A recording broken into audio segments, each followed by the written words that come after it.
En nuestro programa de hoy, aquí junto a esta fuente de Roma, en un calor tremendo que estamos viviendo ya, estamos oyendo y también sintiendo el frescor. Hay tantas pequeñas cosas que nos hablan de Dios en lo cotidiano. Pues de esto habla precisamente Margarita Saldaña, de ese encuentro con el Señor en lo diario, en lo cotidiano, en lo sencillo, en aquello que puede sorprendernos, que lo tenemos muy cerca y que muchas veces casi pasa desapercibido. Margarita Saldaña es licenciada en periodismo y también en teología dogmática. Ella hace una teología a pie de calle, una teología muy enraizada, una teología pastoral. Ella vive en la actualidad en el Extra Radio de París, así que dentro de un momentito vamos a ir hasta París para hablar con ella. He conocido a Margarita a través de un libro que les recomiendo, San José, los ojos de las entrañas, un libro que habla del cuidado de José, y un libro en el que notamos la especial sensibilidad de Margarita para hacer suya la escritura y el propio proceso interior de San José. Además hablaremos de otros libros, de Rutina Habitada o de Tierra de Dios, y de otro de los trabajos, de las dedicaciones de Margarita, que es el de los cuidados paliativos, ese cuidar la vida.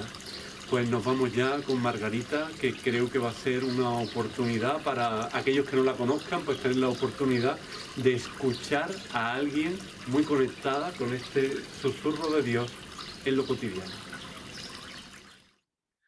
Pues contamos ya con nosotros aquí en Cruzando Fronteras con Margarita Saldaña, con la que conectamos desde Roma a París.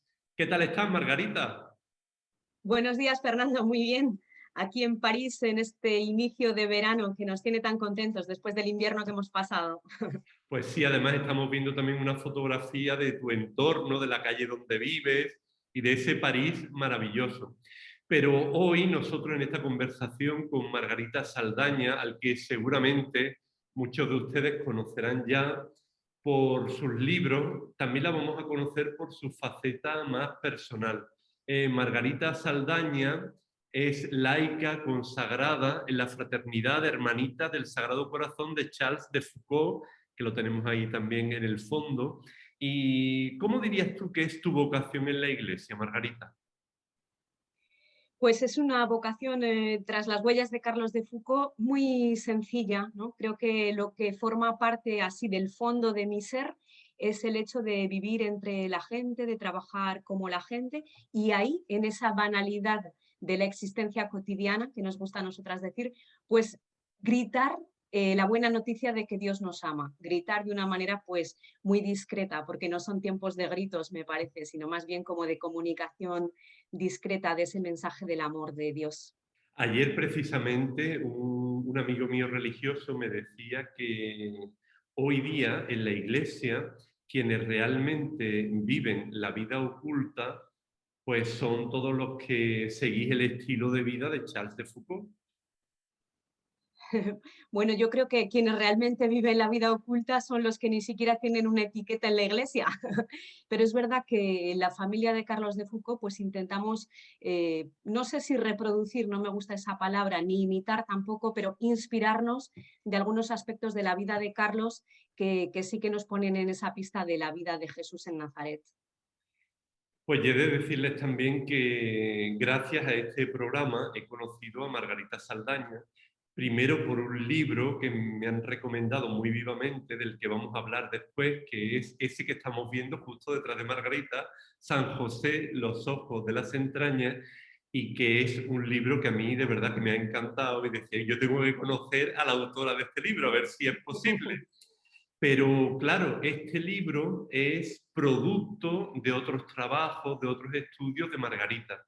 Por eso hoy vamos a conocer a la autora, yo creo que de una manera muy interesante, de una manera muy original, que es a través de su obra. Pero antes de comenzar a hablar de la obra, tú estás trabajando en la actualidad en una clínica de cuidados paliativos en París. Cuéntanos un poco cómo es esa experiencia. Bueno, pues yo he empezado hace poquito, hace como 2 años, a trabajar en este ámbito del acompañamiento del final de la vida.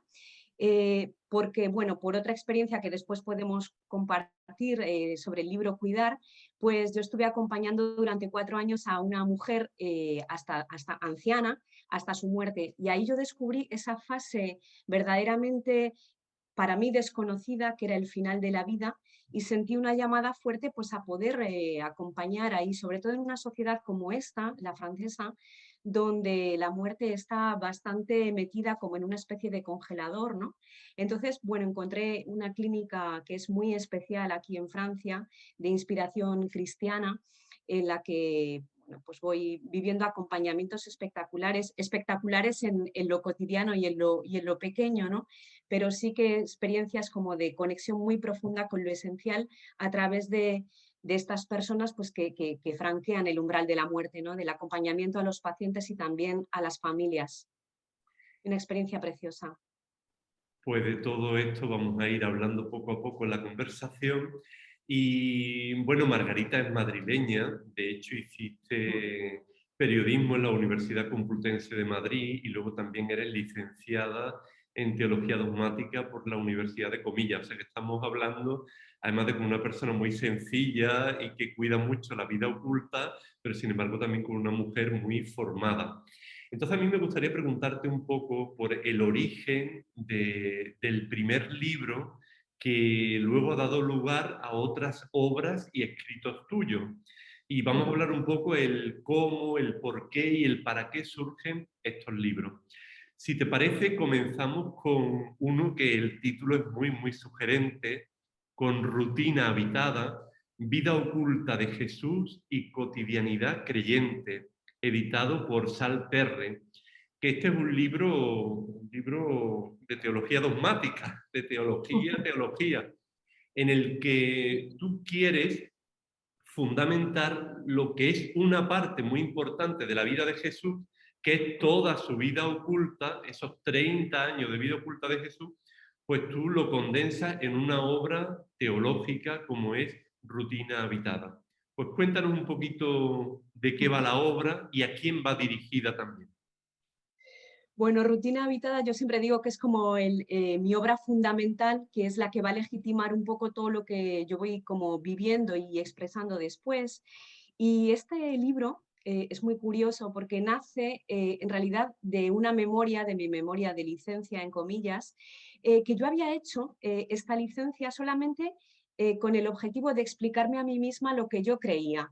O sea, el misterio de la vida oculta de Jesús, por mi trayectoria espiritual, es como el eje que da unidad a mi vida espiritual, pero en torno a este misterio de la vida de Jesús yo sentía que no había verdaderamente una solidez teológica. O sea, hay muchas pinceladas espirituales, incluidas de Carlos de Foucault, pero no había verdaderamente o yo no encontraba una profundización. Entonces, pues dije, tengo que explicarme a mí misma lo que creo, ¿no? Esto que dice Agustín de manera tan bonita, anhelé ver con mi inteligencia lo que creía mi fe. Y ahí me embarqué en 2 años de investigación muy, muy, como diría yo, que me agarraron por dentro completamente, tanto la inteligencia como las entrañas, y llegué pues a convencer a la academia de que este misterio de la vida de Jesús, la vida oculta, no es un enigma, sino verdaderamente una dimensión esencial de la vida del Señor. Porque cuando, Fernando, no sé si tú te has dado cuenta, pero cuando recorremos las cristologías, normalmente este misterio de Nazaret apenas se menciona. Es como si Jesús pasara de los relatos de la infancia en Mateo y Lucas al bautismo directamente, y como si en medio no hubiera ocurrido nada. Bueno, hay poco dato bíblico y en comillas una de las objeciones que me ponían para hacer este trabajo era, pero si no hay dato bíblico no hay nada que decir, y todo mi interés era decir, bueno, vamos a tratar de interpretar qué significa este silencio en la escritura. Y entonces, pues poquito a poco fui concluyendo a través de una investigación pues histórica, espiritual, de textos del magisterio, etcétera, que este silencio de los evangelios, en todo caso de los evangelios canónicos, porque los evangelios apócrifos han intentado rellenarlo a su manera, pero este silencio de los evangelios canónicos es una palabra de revelación. Y esto es lo que a lo largo de este libro, Rutina Habitada, yo intento como ir describiendo, bueno, con un lenguaje y una metodología propiamente teológicos, ¿no? Y claro, el destinatario de este libro pues es el lector que tiene bases teológicas suficientes, que tiene claves de interpretación, que conoce, bueno, puse un glosario, en fin, pero bueno, que conoce y maneja los términos de la dogmática. Y claro, es un libro que convence, pero también que se queda muy lejos de las personas a las que yo quería llegar, porque este misterio de la vida oculta de Jesús, en realidad, yo lo descubro y lo vivo con la gente sencilla. Entonces llegué un día a una presentación del libro en Montevideo, y bueno, una presentación en un barrio muy sencillo que me llamaron porque yo había vivido allí, y fui a presentar el libro sabiendo que ese libro no tenía como público objetivo esa gente que me estaba escuchando. Y en fin, una señora muy sencilla, cuando abrimos el turno de preguntas, Mabel, una amiga de allá, me dice: Marga, yo tengo una pregunta que hacer. Digo: a ver, Mabel, dice, al final este libro, ¿se entiende o no se entiende? Y la verdad le dije: mira, Mabel, no se entiende nada este libro. No te lo vayas a comprar porque es dinero perdido, no se entiende nada. Y me dice: pues entonces ahora tienes que escribir un libro para nosotros. Y ese para nosotros a mí se me quedó como grabadísimo, lo tomé como verdaderamente como un reto que me lanzaba la gente sencilla, ¿no? Y fue a partir de ese reto como después fui escribiendo otros textos que aterrizan este mismo mensaje, pero con un lenguaje mucho más pastoral, mucho más espiritual, más enraizado también en experiencias de la vida de todos los días, ¿no? Porque en el fondo la constatación de base o la tesis de este libro es que la cotidianidad y no la ocultación es la categoría que explica o que da fundamento, que articula a esta etapa de la vida de Jesús. Es decir, que Dios mismo, en la persona de su Hijo, y fíjate, Fernando, si esto es maravilloso y hace como ponerse de rodillas, Dios mismo en la persona de Jesús ha asumido nuestra humanidad hasta tal punto que ha asumido lo que da y lo que forma el hilo rojo de nuestra humanidad, que es nuestra propia vida cotidiana. Y es en esta cotidianidad, en esta rutina, donde parece que no pasa nada, año tras año, día tras día, donde su humanidad verdadera se va forjando y donde se va construyendo esa persona que encontraremos después pues, en los caminos, en el Calvario, etc. Me parece muy bonito también el título que elegiste para este libro, que dice que mucha gente no va a entender, Rutina Habitada, pero yo creo que también es bueno que aquellas personas pues, que tengan unos ciertos conocimientos teológicos se acerquen, porque todo ello nos ayuda a articular mucho mejor nuestra fe, como tú misma, de hecho, lo hiciste en torno a todo el trabajo que te llevó articular el libro, escribirlo y esa reflexión profunda y también de vida espiritual que hay en el propio libro. Así que les invitamos a los que sean más valientes a leer Rutina Habitada, y después de esa rutina habitada, como ya nos decía Margarita, pues surge Tierra de Dios, que este sí que es un libro que ya podemos leer todo y que es un libro lleno de rostros, lleno de nombres, lleno de historias, de gente sencilla, de cotidianidad. Pues háblanos un poquito más de Tierra de Dios, que es un libro que también lo editó Salterre. Salterre es una editorial que no edita cualquier libro, sino que es una editorial bastante exigente de la Compañía de Jesús, además que tiene un toque muy pastoral. Así que son libros de calidad, claro. Pues Tierra de Dios salió en el año 2019, cuando Mabel me lanzó este desafío. Yo me tomé el tiempo verdaderamente como de aterrizar esta experiencia de rutina habitada, esta experiencia intelectual, y a dejarla como emerger con otro lenguaje dentro de mí, ¿no? Porque escribir finalmente para mí significa eso, como ir dejando que las palabras tomen carne y puedan decirse a otros y a otras, para que a su vez esas palabras despierten significados propios en el lector, ¿no? En la lectora. Entonces, bueno, fui intentando hacer un ejercicio bastante complicado, que es traducir contenidos difíciles o contenidos, sí, teológicamente complicados, en un lenguaje que todo el mundo pueda comprender. Porque yo cada vez más voy pensando que el arte no consiste en decir cosas sencillas, sino en decir sencillamente cosas que tienen algún fundamento, ¿no? Entonces eso pues se va haciendo poco a poco. Creo que es además un ejercicio que requiere mucha pasividad, ¿no? Como de dejarse hacer mismamente por la palabra. Y bueno, fui recuperando como escenas de mi propia vida cotidiana o escenas que yo había vivido de encuentro con otras personas, y a partir de esas escenas que abren cada capítulo, fui mostrando esos temas fundamentales que había tratado ya en Rutina Habitada, ¿no? Es decir, que el contenido de fondo es el mismo, pero está recreado de tal manera que, bueno, como dice el mismo subtítulo, ¿no? Una espiritualidad para la vida cotidiana. Está tratado este contenido de tal manera que ofrece pistas para que toda persona cristiana pueda encontrar sus propios como caminos o sus propias vías de acceso para descubrir que la vida cotidiana es una verdadera tierra de Dios. Este es el eje de este libro, tierra de Dios. Y luego entrelazas en el libro la mirada a la realidad, como estás diciendo, la reflexión teológica y también la espiritualidad.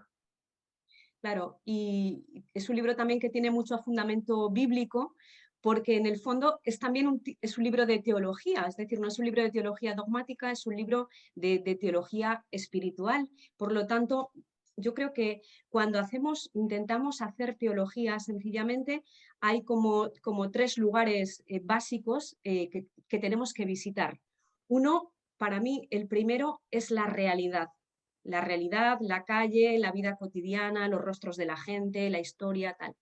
Después tenemos, evidentemente, la biblioteca, es decir, hay fundamentos que hay que trabajar y retrabajar, autores que hay que leer y releer, y ahí está la palabra de Dios. Y esta palabra de Dios nos hace el vínculo entre los tres lugares, porque el tercero sería, pues, el desierto, la capilla, no sé, como cada uno quiera sentirlo, ¿no? Ese lugar de la intimidad personal con Dios.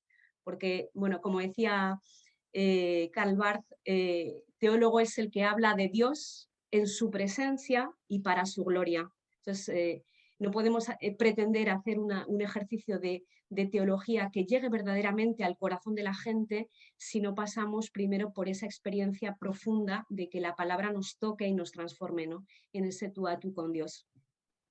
Y además el libro también quiere ser una escuela sencilla para mirar la realidad cotidiana, ¿no? Para encontrarnos con Dios en lo cotidiano, en lo de todos los días. Claro, porque en el fondo yo voy y vuelvo todo el tiempo sobre esa misma tesis, ¿no? Que es que la vida cotidiana, el aquí, el ahora, las circunstancias, es el lugar donde Dios se revela y donde Dios va haciendo camino con nosotros.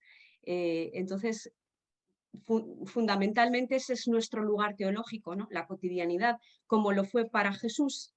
Y por eso ese anclaje permanente entre nuestra rutina y la rutina de Jesús, lo que podemos llamar la rutina de Jesús, ¿no? Que él mismo con su presencia ha habitado y que ha descubierto como un espacio posible de ser habitado. Porque fíjate, Fernando, que en nuestra experiencia también personal de la vida cotidiana hay mucho de inercia, de peso muerto, me dicen a veces, es que tú hablas de la rutina como algo maravilloso, pero no es maravilloso.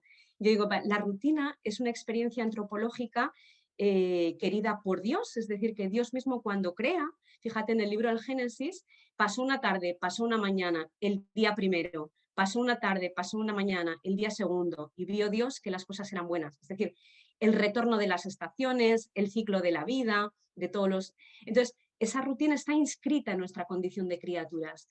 Lo que viene a perturbarla es la rutina, el hecho de vivir, la inercia, es decir, el hecho de vivir esta repetición como un peso muerto.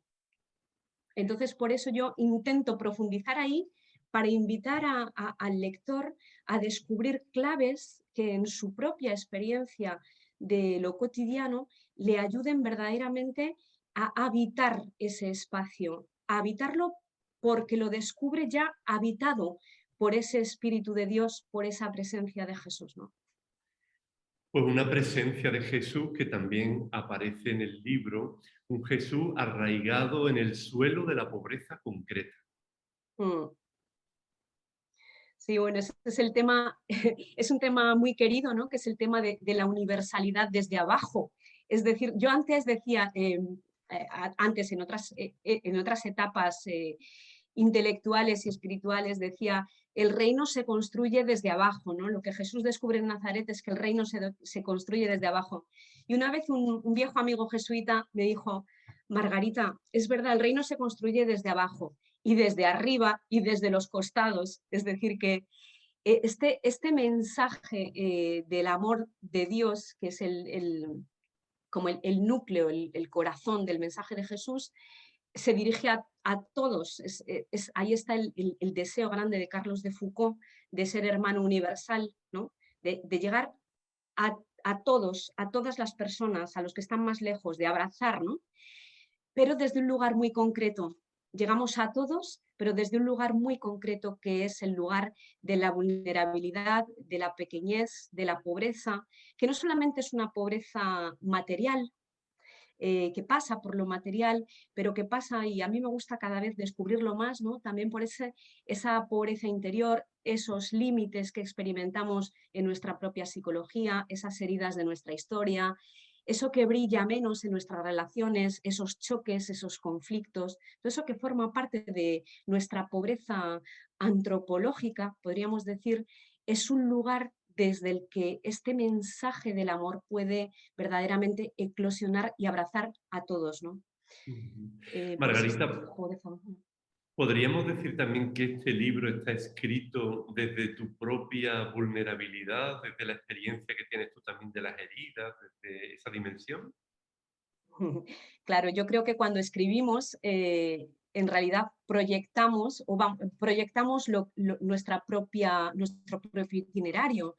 En todo caso, es nuestro propio itinerario vital el que nos va dando claves y ayudando a interpretar lo que vamos pensando, ¿no? Por lo tanto, mis libros no es que sean para nada autobiográficos, pero sí tienen la marca de lo que yo voy viviendo. Y por eso quizá, pues, con el paso de los años, esta experiencia de la vulnerabilidad se va haciendo más patente y más encarnada en mi propia historia, y también va adquiriendo como una densidad más importante en mis escritos más recientes, ¿no? Mm. Ujú. Luego hay una frase en el libro Tierra de Dios que me ha llamado mucho la atención, incluso yo mm, te imaginaba paseando por un parque por ahí cerca de tu casa o de tu trabajo para habitar de una manera diferente la rutina, dices tú en el libro. La rutina es como el sendero que atraviesa un parque. Está siempre en el mismo sitio, con el mismo trazado y las mismas piedras, pero cuando lo recorremos cada mañana rumbo al trabajo, nos permite descubrir realidades diferentes. Mm. Sí, es una imagen que precisamente me fue dada un día yendo al trabajo hace 4 o 5 años, y que me permitió comprender la diferencia entre la rutina y la inercia, porque esa misma frase continúa más o menos diciendo que cuando vivimos de una manera deshabitada, ese mismo sendero se convierte para nosotros en un laberinto, o bien en un espacio estrecho que nos encierra. Y el sendero es el mismo, es nuestra manera de atravesarlo, de cruzarlo cada día, lo que va cambiando, ¿no? Ujú. Decíamos también al principio que este libro, Tierra de Dios, es un libro lleno de nombres inspiradores de esta historia, que es una historia que está preñada de evangelio. Cuéntanos algún nombre que hay dentro del libro.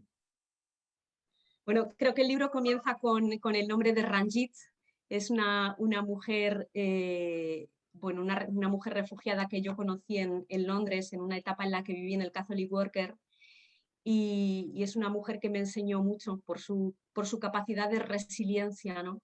Y que me ayudó a ver también el vínculo entre la experiencia migratoria, como experiencia brutal muchas veces, y lo que significa en nuestra vida espiritual salir, ¿no? Algo a lo que estamos abocados en permanencia, y que recupero también a partir de la figura de José más tarde. En esa época, cuando yo conocí a Ranjit, pues yo me estaba haciendo muchas preguntas también, como vitalmente, ¿no? Sobre el sentido de la salida como experiencia interior, y fue justamente en la experiencia de una mujer de la India a la que conocí en Londres y con la que viví experiencias bastante duras, la que me explicó a mí misma mi propia búsqueda, que nada tenía que ver aparentemente con esas coordenadas materiales que eran las suyas. Y eso se va dando, yo creo, en nuestra propia vida, ¿no? Como cuando estamos abiertas y abiertos, eh, la vida de los otros, lo que otras personas viven, sufren, gozan, etcétera, su manera de interpretar la realidad, viene a alcanzar la nuestra y a iluminarla y a descubrirle como significados inéditos. Y en ese cruce, ¿no? de experiencias se va trenzando, yo creo, la historia de la salvación, ¿no? Que sobrepasa con mucho pues, todo lo que podríamos imaginarnos. Ranjit. Pues sí se están dando cuenta los que están participando también de la conversación a través del programa. Margarita ha cruzado muchas fronteras, fronteras geográficas, porque se ve que te has recorrido medio mundo, y después también esas fronteras que nos llevan hasta lo más íntimo de nosotros mismos, que toca con el misterio de Dios. Además, Margarita también acompaña a personas y también anima retiros. Y hace un momentito nos hablabas de que tus últimos años han sido años de cruzar la frontera de la vulnerabilidad. Y ahí surge otro libro que es Cuidar, relato de una aventura, en el que, bueno, cuenta la historia de Andrea, más bien tu relación como cuidadora de Andrea y la aventura que supuso para ti ese encuentro con Andrea, que tenía una enfermedad neurodegenerativa y, y en realidad la aventura de lo que te sucedió a ti en tu interior. Y eso lo cuenta en el libro. Sí, háblanos un poquito de Cuidar. Pues Cuidar es un libro muy querido y pensar en este libro es siempre muy emocionante, porque este libro sí que es muy autobiográfico. Yo no soy la protagonista, ni mucho menos, ¿no? La protagonista es Andrea. Yo diría más aún, la verdadera protagonista de esta historia es la relación completamente inesperada que se tejió entre Andrea y yo, y que me fue desvelando toda una serie de significados de la palabra cuidar, ¿no? Cuando yo llegué, os cuento brevemente, ¿no? Cuando yo llegué a París, yo no sabía francés y entonces no sabía nada, ¿no? Y yo había estado previamente acompañando, escribiendo un blog feminista en un blog feminista en Madrid que se titulaba Más de la mitad, sobre experiencias de mujeres que trabajaban en empleo doméstico en España. Entonces, para escribir este blog, yo había acompañado, había entrevistado a muchas mujeres y había reescrito sus historias. Cuando yo llego a París sin hablar francés, me digo, bueno, una manera de entrar en esta realidad desde las claves que yo quiero vivir puede ser trabajar como empleada doméstica. Pero resulta que como no sabía francés, me equivoqué en la entrevista. Yo pensaba que era para limpiar una casa y ahora resultó que era para acompañar a una señora. Pero yo no tenía ni la menor idea de lo que significaba acompañar a una persona con una enfermedad neurodegenerativa, porque nunca en la vida me había todavía tocado tratar de cerca pues, con la ancianidad y con la muerte. Pero bueno, ya que estaba ahí, pues me quedé. Y fue, fue una experiencia verdaderamente preciosa de encuentro humano, de encuentro con una mujer, o sea, de encuentro de verdad desde nuestra propia vulnerabilidad, pero también desde nuestras capacidades increíbles de traspasar muros establecidos por el rol entre cuidadora y cuidada, porque en el fondo yo creo que nos cuidamos mucho mutuamente, muchísimo, sin duda alguna. Eh, el rol entre trabajadora y empleadora, porque creamos una relación que nos permitió ir mucho más lejos, ¿no? En esa aventura humana que es envejecer y morir y acompañar ahí hasta el umbral de la muerte, porque Andrea terminó pues muriendo entre mis brazos. Y también cruzar otra frontera que para mí fue muy interesante, que era acompañar desde mi propia fe a una persona que no creía, que no se definía como atea, pero que no sabía si Dios existía o no y no le interesaba mucho, ¿no?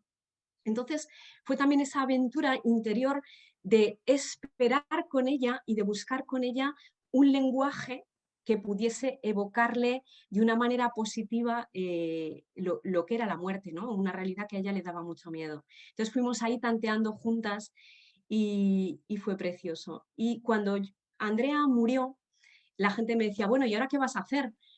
Porque me quedaba sin trabajo, ¿no? Y yo decía, pues, ¿qué voy a hacer? Pues el duelo, ¿qué queréis que haga, no? Porque habíamos tejido un vínculo muy fuerte, ¿no? Que a mí necesariamente me iba a pedir un tiempo como de silencio y de acoger.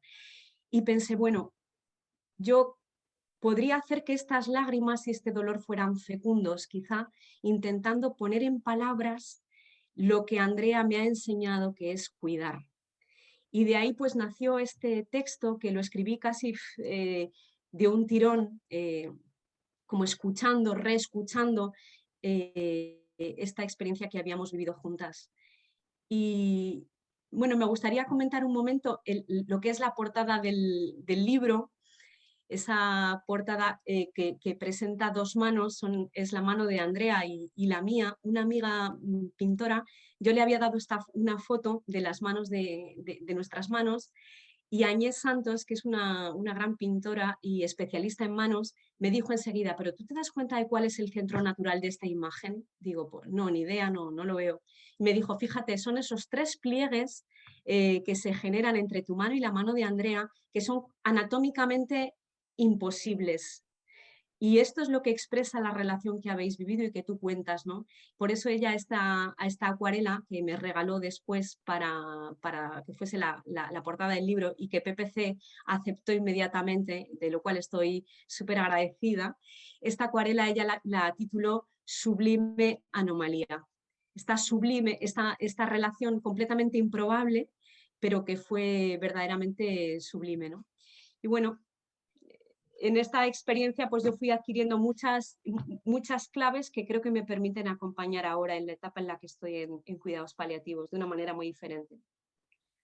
Pues haciendo referencia a este libro, a Cuidar, relato de una aventura, hizo en la revista Vida Nueva una reseña, Dolores Alessandre, y termina Dolores la reseña de esta manera. Al terminar el libro he pensado, me gustaría que en mi última etapa vital alguien me cuidara así. Y pone 3 puntos suspensivos. Qué bonito, ¿no? Bueno, es que ya sabemos todos que Dolores es muy generosa. Esto habla de quién es Dolores. Bueno, pero también es bonito porque lo que le despierta a ella la lectura Mm. del libro, ¿no? Y ojalá que nuestros mayores que se han visto tan sacudidos, especialmente en este tiempo de la pandemia, pues sean también cuidados y cuidados desde esa aventura que es el amor, ¿no? Una cosa muy Bueno, bonita, perdona, una cosa muy bonita que pasó con este libro es que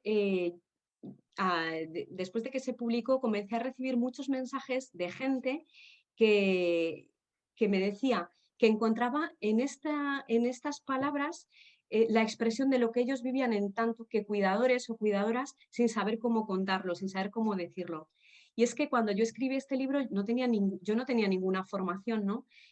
Solamente la experiencia y por eso me dirijo en este pequeño texto a personas que todos los días, por circunstancias de la vida, tienen que cuidar, tienen que vivir esta aventura de cuidar sin haberlo buscado y sin haberse formado, ¿no?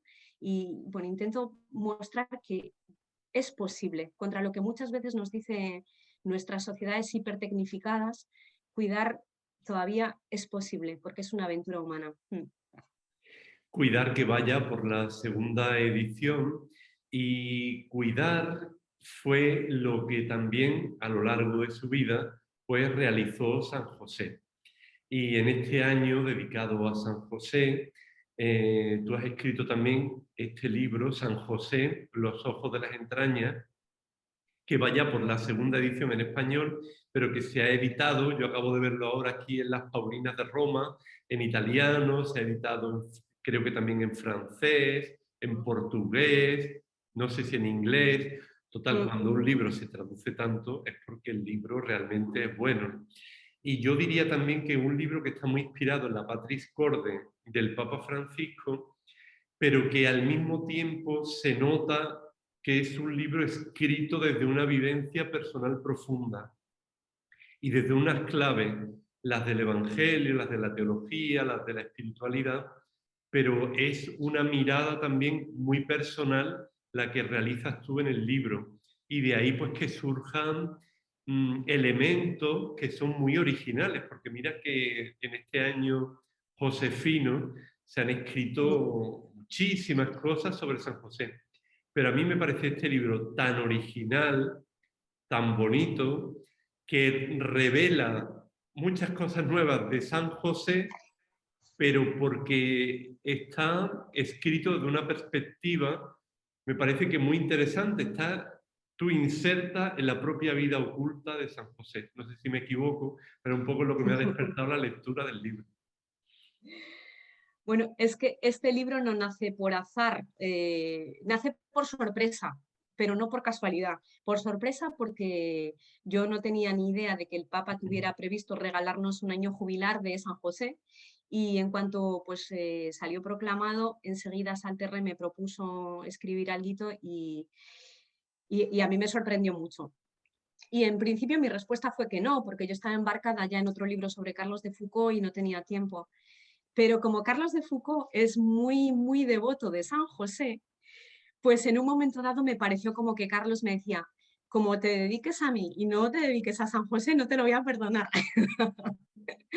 Total, que ahí agarré la idea, y ahora es por eso que digo que no nació por casualidad, porque cuando yo me puse delante de San José bueno, como a contemplar un poco qué es lo que había dentro de mí, enseguida me di cuenta de que San José y yo llevamos juntos muchísimos años, por la sencilla razón de que, como decía antes, ¿no? Como mi centro de mi eje espiritual es Nazaret, y cuando entras en Nazaret no te encuentras a Jesús solo como un aerolito caído del cielo, te encuentras a Jesús, te encuentras a María, te encuentras a José, te encuentras a una gran familia, te encuentras un pueblo, te encuentras unas raíces, una lengua. Bueno, entonces, en todo este camino vital e intelectual que llevo haciendo desde hace años, ¿no? En torno a este misterio de la vida oculta de Jesús, José ha estado siempre ahí presente. Cuando simplemente me puse a escribir el libro, es verdad que como en una danza con el Papa Francisco y la Patris Corde, que me parece un texto tan bonito y tan inspirador, pues en esa danza enseguida fueron fluyendo las palabras. Es decir, que yo al final, cuando me dicen, ¿cómo escribiste este libro? Si fue en una época en la que trabajabas muchísimo en cuidados paliativos. Digo, yo creo que me pasó como a San Isidro, que venían los ángeles de noche a labrarme el campo. A labrarme el campo, pues eso, el campo espiritual profundo, ¿no? De esa relación con este personaje esencial en la vida de Jesús, en la vida de la Iglesia, ¿no? Y en la historia de la salvación. Margarita, ¿podríamos decir que la vida de San José es una vida sin índice? Bueno, eso es lo que yo digo en el libro, pero lo digo y además estoy convencidísima porque justamente cuando yo me puse a escribir el libro me pasó una cosa muy graciosa, y es que le mandé un texto en francés a una amiga para que lo tradujera, un texto en español para que lo tradujera al francés, y enseguida me contestó diciendo, pero no puede ser, no encuentro el índice por ningún lado, estoy perdida. Y ahí esto me hizo caer en la cuenta de que la vida de José es una vida en la que no hay índice, y de hecho me hubiera gustado que el libro no tuviera índice simbólicamente, porque él no sabe nunca de qué capítulo a qué capítulo va a tener que ir pasando o saltando, y es a través de los sueños que tiene que ir interpretando como bien puede, ¿no? Como él va descubriendo cuál es ese camino que le toca recorrer en el marco de la historia de la salvación. Pero no tiene un itinerario trazado, no tiene un GPS, podríamos decir también un viaje sin GPS. Yo creo que esta es la vida de José. Además, tú vas jugando con determinados elementos, porque claro, que intentes aproximar la vida de José al público en general no significa que el libro no esté bien fundamentado, ¿no? Por ejemplo, utiliza el nombre de José, que Dios añada, y lo Mm. haces también de una manera muy, muy original y muy bonita.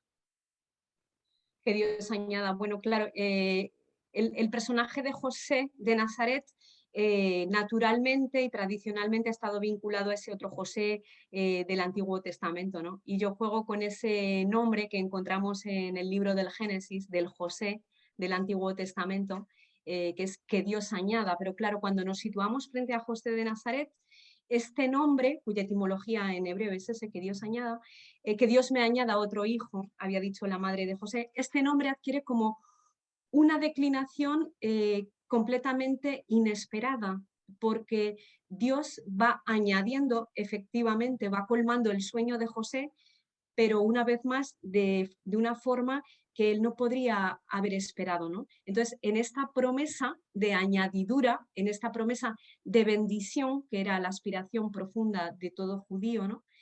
En esta promesa de descendencia, de tierra, va encontrando sorpresas, va encontrando guiños que le desestabilizan todo el tiempo. Entonces, Dios va añadiendo en su vida a su manera, a la manera de Dios. Y en el fondo esto también es lo que intento mostrar con el libro, ¿no?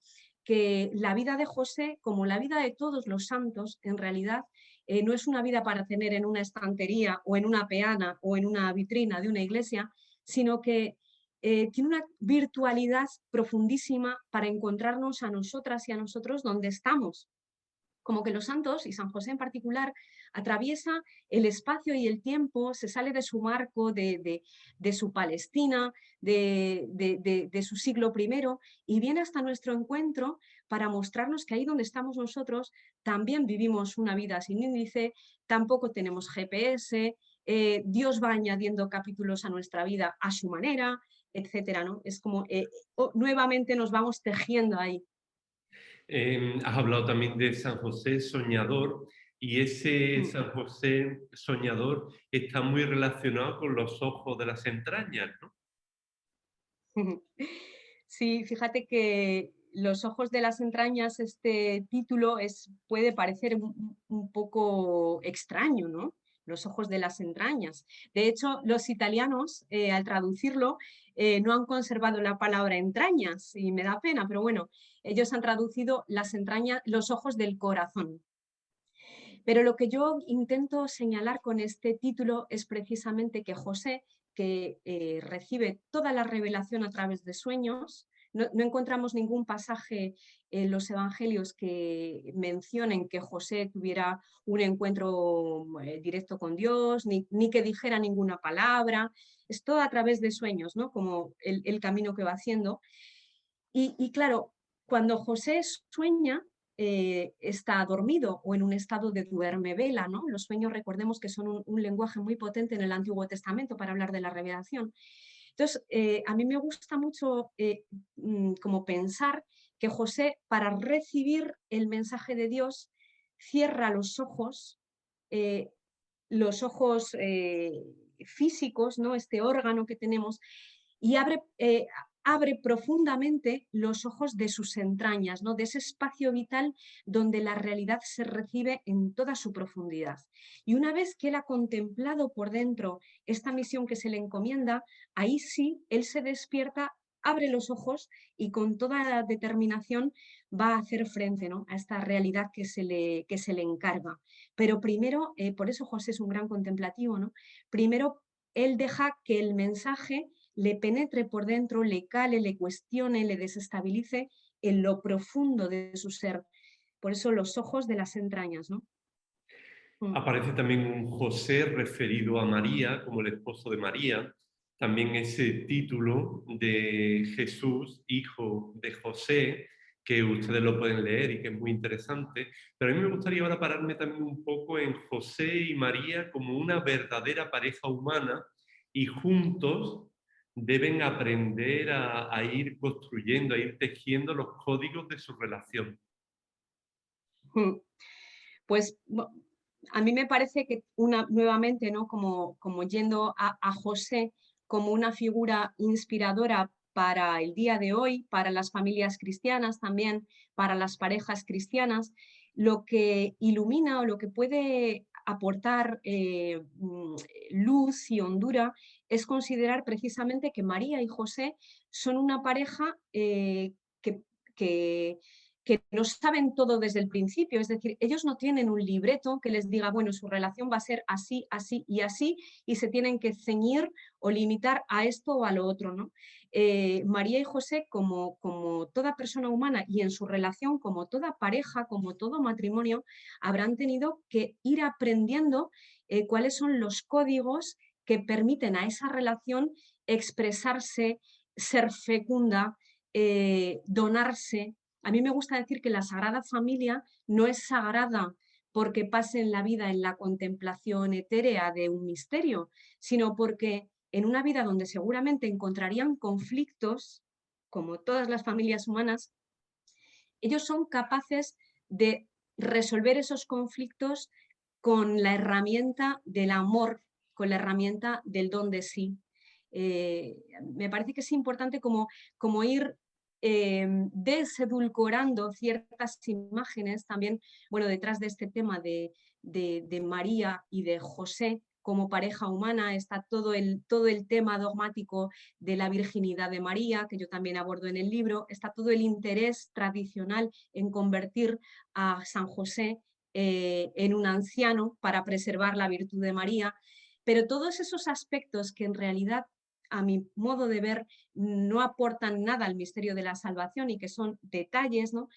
Creo que tendrían como que dejar paso a una visión como mucho más profunda, que es descubrir lo esencial. Y ese esencial es ver en qué sentido esta relación entre los dos se convierte verdaderamente en un pilar para la educación de Jesús y para la construcción de la humanidad de Jesús. Mucho más allá de detalles que son más bien como de curiosidad y que no aportan nada al misterio, ¿no? de la salvación. En el libro también te hace eco de un término muy relacionado con San José, la tradición, al que alude también el Papa Francisco, que es castísimo. Y dice el Papa, no es una indicación meramente afectiva, sino la síntesis de una actitud que expresa lo contrario a poseer. Tal cual.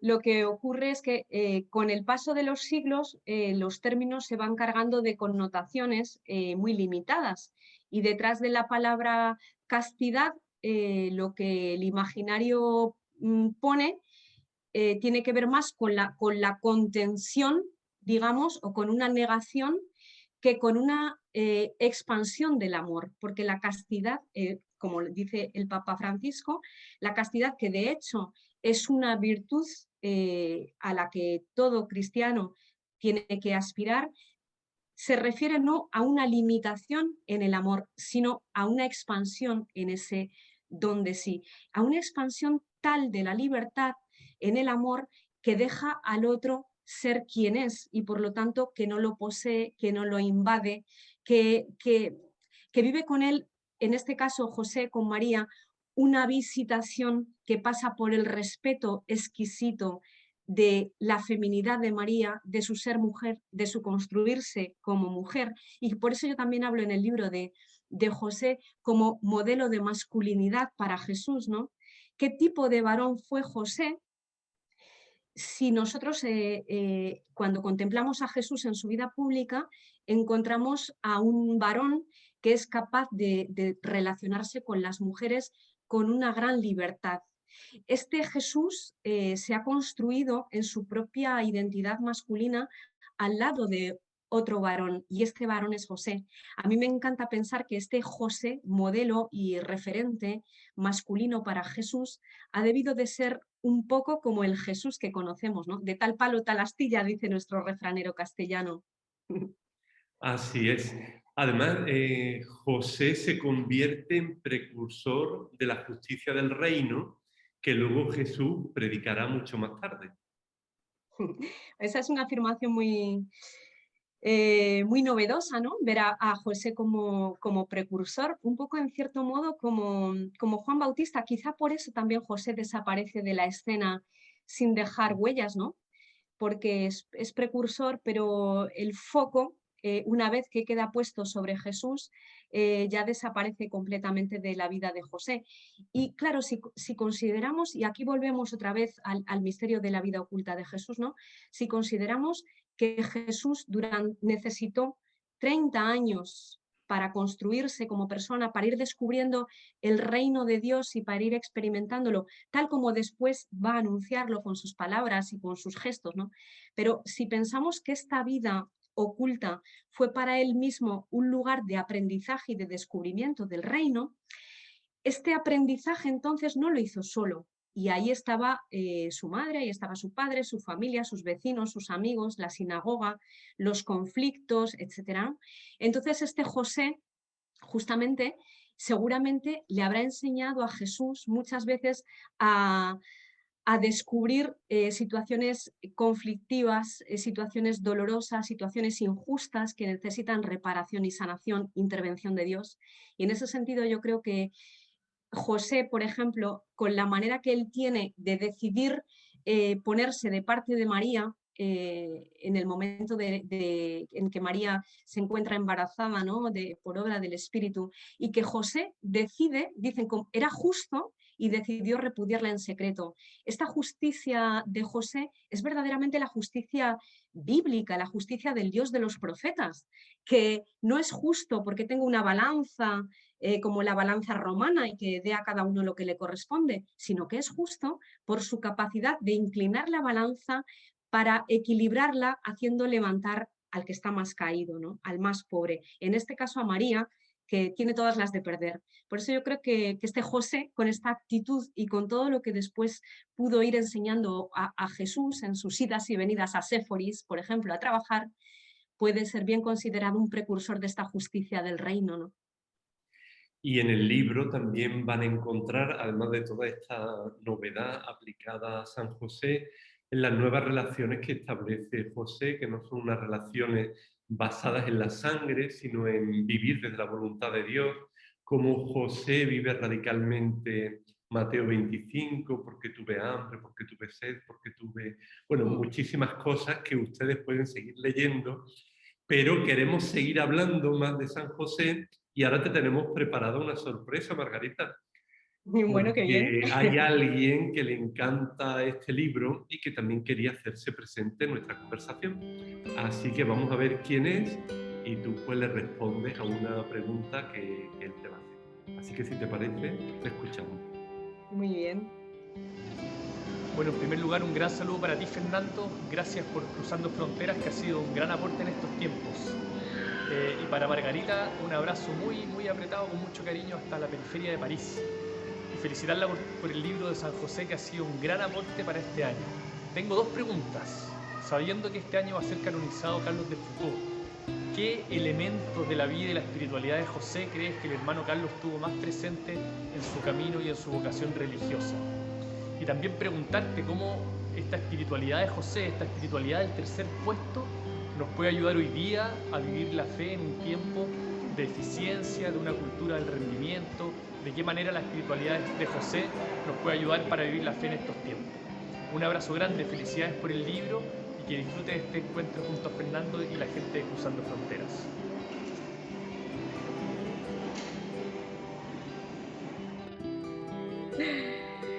Bueno, qué sorpresa, Nico. Un abrazo muy grande ahí, hasta Chile, Argentina y donde estés en este momento. La verdad que me hace mucha ilusión. Además, con Nico hemos compartido un buen trecho de camino también en torno a esta espiritualidad de Nazaret que también a él le agarra mucho por dentro. Y justamente, tanto le agarra por dentro que Nico viene a traer aquí a otro personaje que es importante, ¿no? en este camino de Nazaret, que es Carlos de Foucauld. Yo no creo que vaya a ser beatificado en este año, pero canonizado, pero seguramente el año que viene ya, tal y como vamos. Mira, como decía yo antes, Carlos de Foucauld tiene una especialísima devoción a San José, precisamente porque es un hombre anclado en Nazaret. Entonces lo que él contempla en Nazaret es esta vida de la Sagrada Familia, ¿no? Y a mí me parece que más allá, a Carlos de Foucauld hay que comprenderle en lo que él dice, pero sobre todo en la relación entre lo que él dice y escribe y lo que él hace y vive, ¿no? Y la relación con San José me parece que hay que entenderla también en esta doble perspectiva, porque sus meditaciones sobre San José, que son muchas, Carlos escribió mucho, sobre todo en la primera época de su vida, en La Trapa y después en Nazaret, él escribió muchas meditaciones, y son meditaciones que sobre un plano, digamos, teológico no aportan ninguna novedad sobre la figura de Jesús ni de José, pero sí hay un rasgo que creo que le acompaña toda su vida y sería esta dimensión de José de comenzar siempre de nuevo, de recomenzar.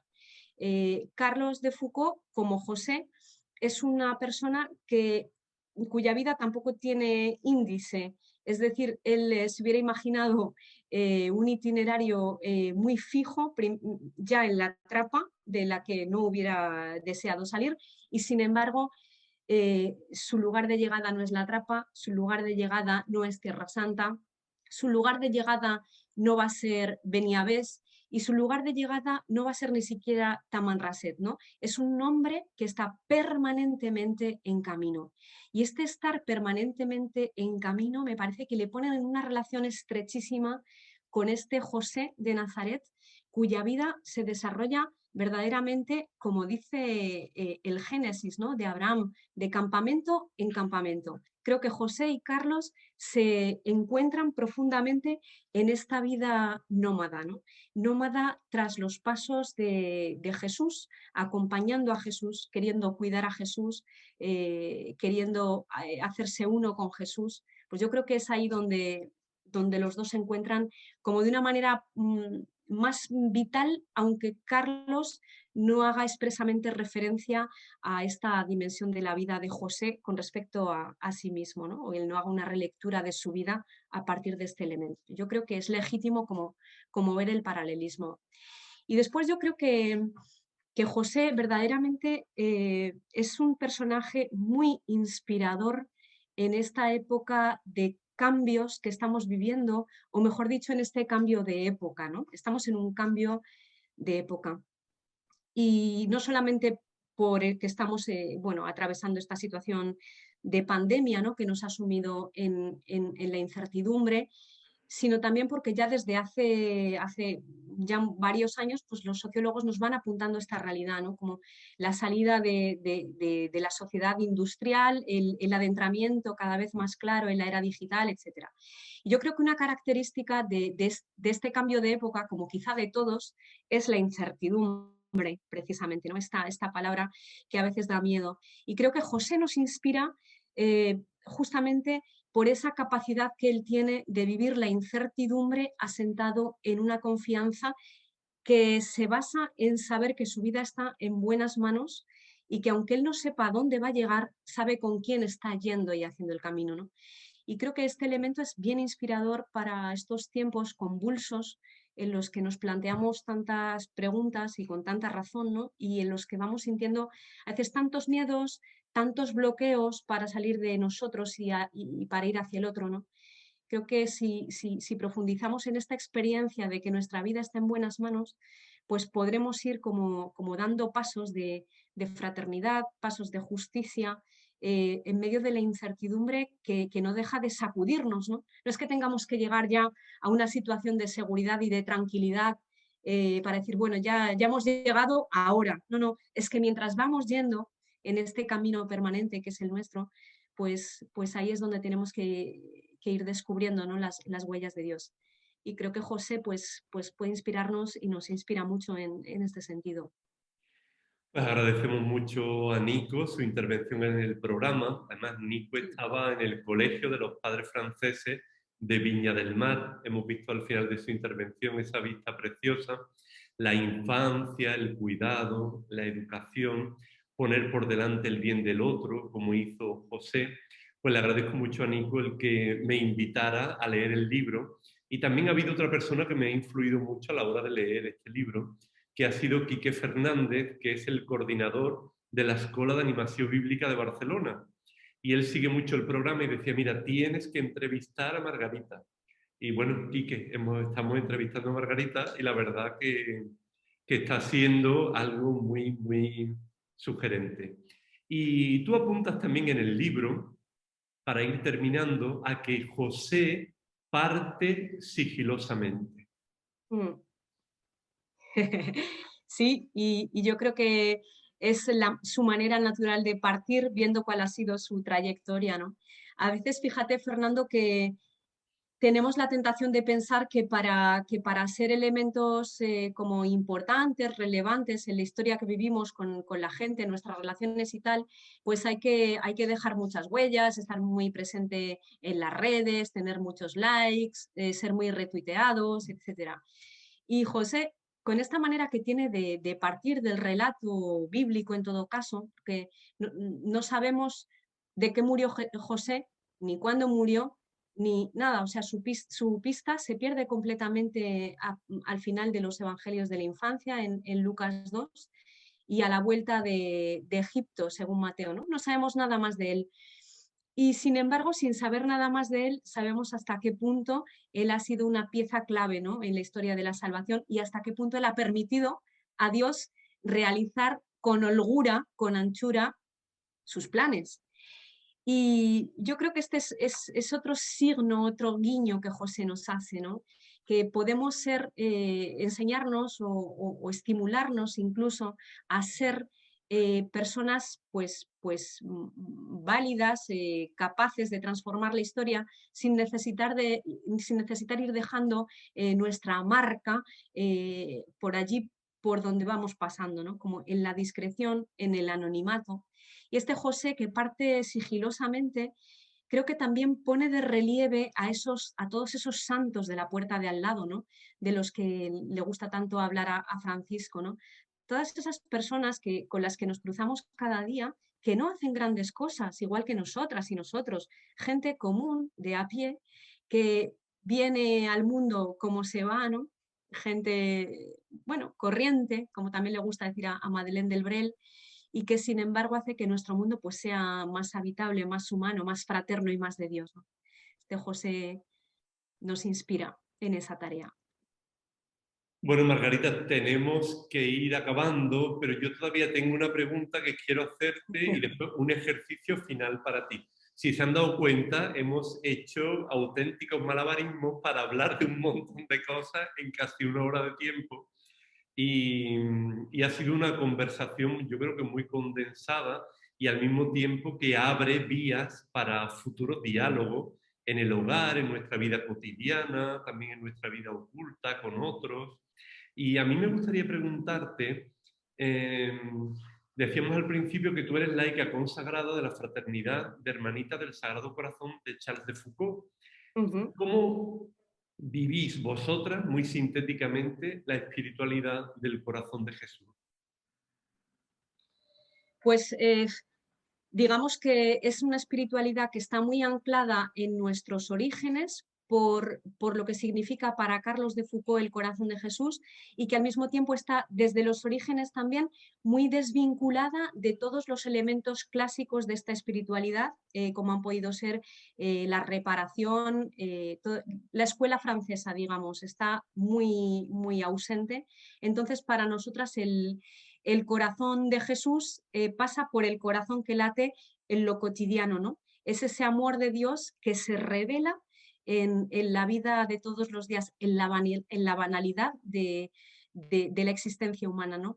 Y que late de tal modo que nos lanza continuamente a vivir ese otro misterio de la vida de Jesús, que es esencial para Carlos de Foucault, que es la visitación, ¿no? Es un corazón que impulsa a salir, a dejarnos desestabilizar para llevar la presencia de Jesús y para reconocer sobre todo esa presencia que también la persona del otro nos trae. O sea, es un corazón que hace latir la vida cotidiana. Margarita, y por último, como eres periodista, un ejercicio periodístico. ¿Qué titular pondrías para esta entrevista? Uf. Oh, ahí me has pillado. Te dejo que busques, porque sabes que cada vez más a mí me gusta escribir con otros. Ah, qué bien. Bueno, pues haremos un ejercicio de meditación para buscar el titular, pero yo creo que salen varios. De escritura Margarita, compartida. Margarita, muchísimas gracias por este rato.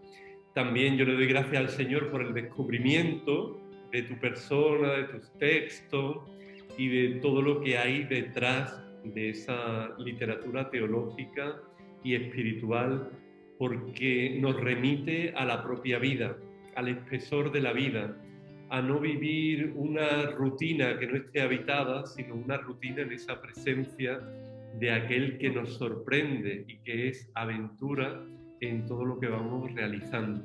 Así que yo, además de invitarles a que lean estos libros que son de una actualidad espiritual grande, les animo también a que se acerquen a la figura de Charles de Foucault y también a la Patris Corde del Papa Francisco, que es un regalo, y bueno, y a tantos asuntos que hemos tratado en esta conversación.